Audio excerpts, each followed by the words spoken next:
So we're going to finish our journey through the initial Constitution here of the federal Constitution. So far we've gone through Articles 1 through 4, which included the three branches of government, the legislative, executive, and judicial branches. And then Article 4 was about relations among the states. So today we're going to do Articles 5, 6, and 7. Now we're able to do 3 in one show because they're so much shorter than the other ones. So we're going to finish them off today. So Article 5 is about amending the Constitution. So, after this election result, there's lots of people saying, we should, try to amend the Constitution so that, Trump can't do this or that or the other thing, right? Or, prevent things like that happening in the future. Well, the short answer to what's in Article 5 is that it's really hard to amend the Constitution. And I think it's really hard because the Founding Fathers wanted it to be really hard. I'll talk about that here after I go through what's in the article. So the article is broken down into 2 parts. The first part is about proposing amendments. There's 2 ways to do that. And then there's 2 ways to ratify the amendment. So before you can ratify an amendment, you got to get through the proposal process as well. So there's the first way to propose an amendment is that 2/3 of Congress vote to propose an amendment. So you need 2/3 in the House and you need 2/3 in the Senate to agree to the exact same amendment, the exact wording and all of that. So 2/3 of Congress, not a majority. It's got to be 2/3, which these days that's going to be tough to do. The second way to propose an amendment is if 2/3 of the states do it. So they either have, it's 2/3 of the state legislatures agree to propose an amendment, and they would then ask for a constitutional convention to consider it. So 2/3 of the state, I believe, is 34 states that would need to do this. That's the threshold to do it. So that's the second way. So you have 2/3 of Congress is one way, or 2/3 of the states is the other way to propose an amendment. So let's assume that works. Let's say that happens at some point. So then you got to go to the ratification process for it to become, legal, so to speak, or actually added to the Constitution. So there are 2 ways to ratify an amendment. First way is 3/4 of the state legislatures ratify it. And I believe that number is 38 out of the 50 states are needed. So if 3/4 of the state legislatures around the country agree, through voting, through their legislatures, so that it would be the House and the Senate, in the state legislature votes for it, then it's ratified. Or the other way is if the voters, so you and I, for example, voted in Minnesota, so you need the voters in 3/4 of the states by a state convention vote to ratify the amendment. So again, you need 38 of the 50 states to do it that way. So to ratify, again, you need 34 of the state legislatures to do it, or you need 34 of the states by a convention, state convention, where the people vote for it. So 38 states, that is hard to do, especially these days. So the odds of this happening, not very good. But that's the process that we need to pass a constitutional amendment. So right now, getting 2/3 in Congress to propose anything is not likely. Same thing with the states. This is a pretty high bar. So we have had 27 amendments since the Constitution was ratified in 1788.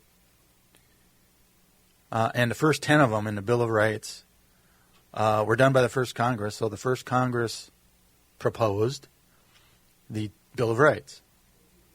So 2/3 of Congress at that time in 1789, September of 1789 to be exact, voted for it. And then 3/4 of the states ratified it in December of 1791 for the Bill of Rights. So since the end of 1791, we've had only 17 amendments to the Constitution. And then if you take away the 2 dealing with booze, the prohibition, that's 15 in 230 some years. That isn't very many.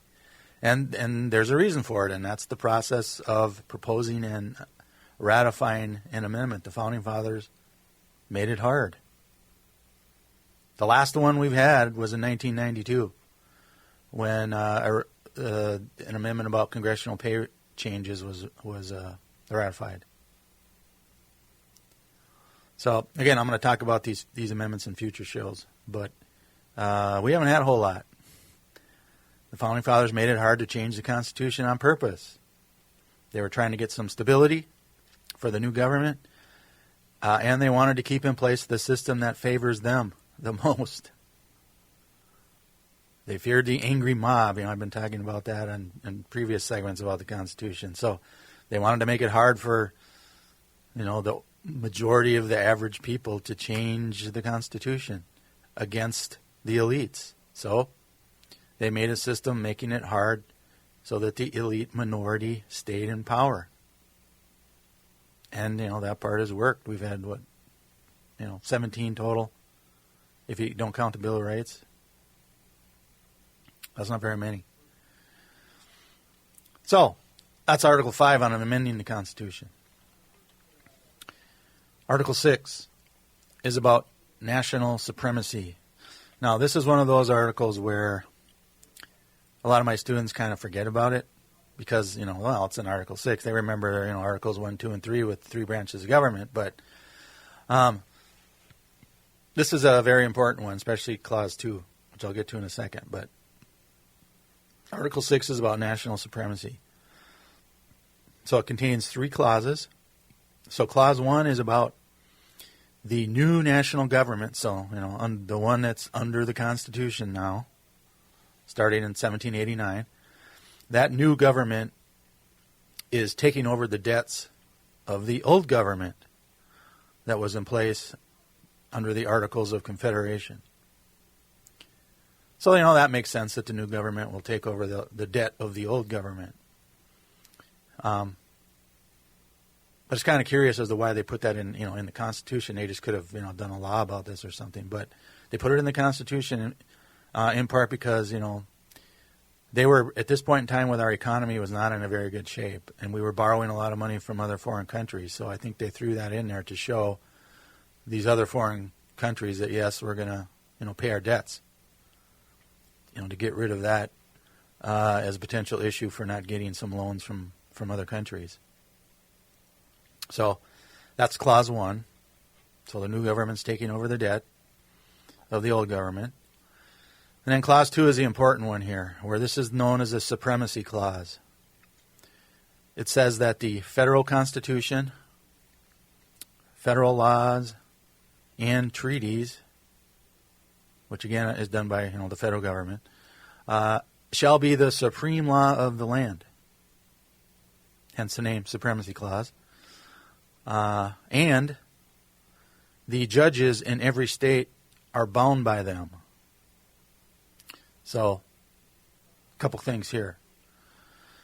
I'll talk about the judges thing here first. This basically says that, well, we already know that the federal judges are bound by the federal government. I talked about that before. But in here now it says the state judges are also bound by the Constitution, at least as far as the Supremacy Clause goes. Specifically, that's why it's in this article. So now the state judges have to follow the Constitution too, and federal laws and treaties. So when there's a conflict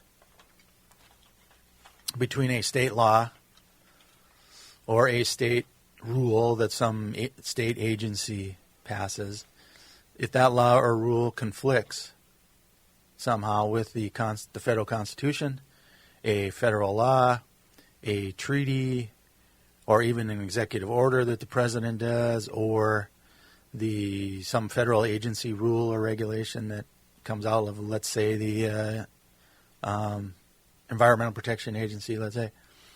When there's a conflict between a state law and the feds win under the Supremacy Clause. So this was a problem under the Articles of Confederation, which favored the states, not the national government. So this part is a real big deal where when I was reading through some of the debate that went on in the Constitutional Convention, I thought, well, maybe some of the smaller states or some of the southern states were going to make an argument about this. They like to come, and make these states' rights argument. But there wasn't a whole lot of argument about this part in the convention because, as I mentioned in previous shows, there's 13 states making 13 different laws. And when the federal government, under the Articles of Confederation at that time, makes some laws that the states don't like, the states can just pass a law saying, we're not going to follow that, what the Articles of Confederation did. So the Supremacy Clause took care of that. So this has now given a lot of power through the Supreme Court interpretation of the Supremacy Clause. The national government has a lot of power now that they didn't have when the Constitution first was adopted. So this is a big deal. And you hear this all the time when there's lawsuits filed where the states and the federal government are fighting over something. The feds argue the Supremacy Clause. And I'll get into the 10th Amendment is the one that the states use. So I'll talk about that in a future show. So Clause 3 is about, it says that all federal and state officials need to take an oath to support the Constitution. So, yeah, they actually put that in the Constitution. So this is why all the federal officers and the state officers have to take an oath. Now, the cynical part of me is like, well, so what? They say an oath doesn't mean they're going to follow it. I don't think Trump's going to follow the oath to follow the Constitution. He's already said he's not going to. But, we go through the, ceremony of taking the oath, even though it's pretty much wordless these days. It also says that there is no religious test that is required as a qualification for any federal office. So it's interesting how they put this in here about no religious test to be a federal official. This is part of their desire to have a separation of church and state. So when you hear people talking about, particularly Republicans saying, well, the Founding Fathers were religious people and they wanted, religion in the Constitution and, we have freedom of religion and that kind of stuff. Well, yeah, but they wanted separation of church and state. And this is an example of that, where it didn't matter what religion you were, you could still be a federal official. There wasn't a religious test, like there was in some other countries at that time. Finally, Article 7. So this is the last one. We finally reached the end. This is the very short one. It says that a ratification of the Constitution, you need 9 of the 13 states to ratify it, and ultimately it was. So the Constitutional Convention itself, so the guys that made up the Constitution, put it to writing, they adopted it on September 17th of 1787. It went to the Confederation Congress after that, and then the Confederation Congress passed it on to the states to ratify on September 28th of 1787. So Delaware was the first to adopt it on December 7th, 1787. New Hampshire was the 9th one to make it official. They adopted it on June 21st, 1788. Rhode Island was the last one to adopt it on May 29th, 1790. So After New Hampshire adopted it, so now that it was official, the Confederation Congress then set March 9th, 1789 as the date that the new national government was going to start using the Constitution. So after the 1788 elections were done, back then Congress and the President started in March, and that's when they said the new Constitution would become effective. And that's when we first started using the Constitution, and we've been using it ever since. And hopefully, now that Trump's in office, hopefully it continues to be followed. But it's going to be a fight, I'm afraid. So we've now finished the Constitution. So let's go to break.